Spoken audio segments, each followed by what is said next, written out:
Humans made to order, mothers giving birth to themselves, babies conceived just so their body parts can be transplanted. Come with me into the scary new world of cloning. The nightmarish stuff of science fiction has suddenly become a reality. The genie is out of the bottle, said scientists in Scotland earlier this year when they successfully cloned a sheep. And they weren't kidding. Using those same techniques, it's now possible to clone humans. What's more, there are doctors ready and able to do it. In the world we've all known, it's meant to happen something like this. Boy meets girl, they fall in love, and through that relationship they conceive a baby. But now there's a potential new way to create life, and it has many of us terrified. It's called human cloning. It will happen. And it will not be done for the best reasons. It will be done for all kinds of bizarre reasons, but be in no doubt that it will be done. I see it as just one more tool in the whole array of tools that we now have to help people have children. And I think that's a very, very important reason that cloning should be allowed.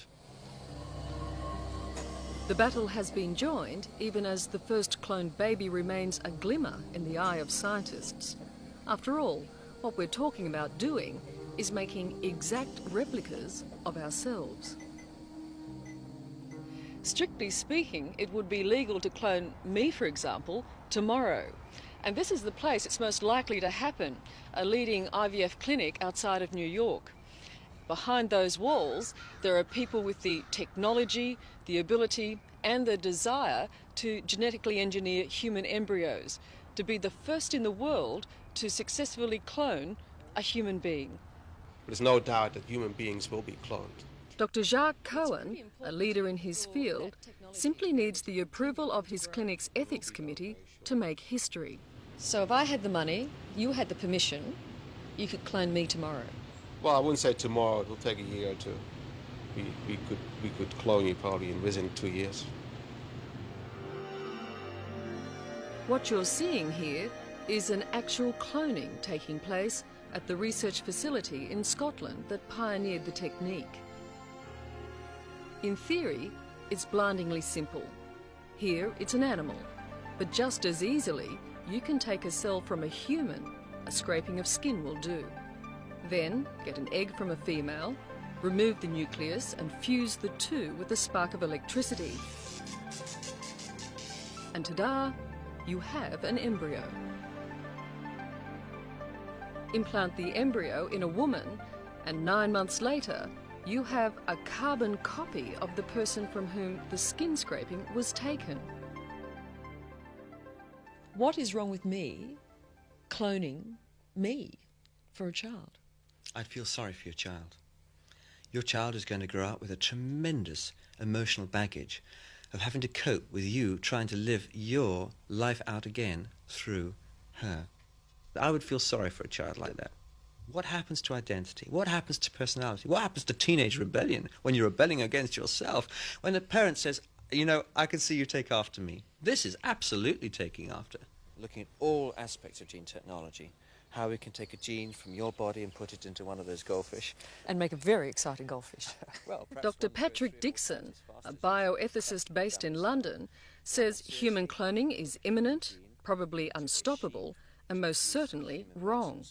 It'll be done for spares, it'll be done on some ego trip, it'll be done for emotional reasons, it'll be done to offset some pathological grief mechanism that thinks that somehow we will be able to recover the identity just because we recover the genetic profile of someone. I can think of a number of cases where cloning would not just be acceptable, but the appropriate thing to do. In the race to be the first to clone a human, one of those barracking the loudest is Dr. Lee Silver, Professor of Molecular Biology at Princeton University in America. I think that the important thing to realize is that there's nothing synthetic about cloning. We're taking, the people who will clone will be taking living cells and converting them into embryos that will become people someday. It doesn't matter how they came about? No, I don't think so. As long as the process that brought them about didn't cause any harm to them. The possibility of cloning has been around for decades. Then, in February of this year, came the living proof it could be done. A lamb called Dolly was cloned in Scotland from the breast tissue of an adult sheep. Well, this is Dolly. A sheep, but one sheep which has managed to change our understanding of how life begins forever. Little Dolly and many other species of animals cloned since, including monkeys, are powerful evidence that we humans can replicate ourselves. It's a bit like taking a cutting from a plant in the garden. And we can show you a photograph album of exactly what your child will look like on the 2nd birthday, 4th, 8th, 10th, 32nd birthday, come to that. We can show you they'll have a receding hairline at the age of 34, they'll be completely bald at 45, but a musical genius into the bargain. That's great. And there are people who would be prepared to pay hundreds of thousands of dollars for that kind of pedigree result, guarantee, especially if they can't have children of their own. I've been approached 3 times in the last months by couples who cannot produce in any other way. And that was a serious approach? Those were serious approaches, yes.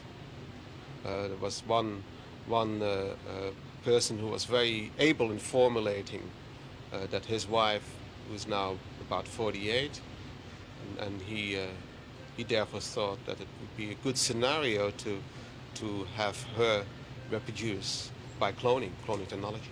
And would it be? Well, I presume it is an application, yes, because you keep the gene pool in the family. You don't use any outside sperm or outside eggs for that couple to reproduce. So she would carry the pregnancy, and she would carry her own identical twin. So there's seemingly already a demand. There's a demand, yes, definitely. I think people should have the right to use their own genetic material in any way that they see fit to have.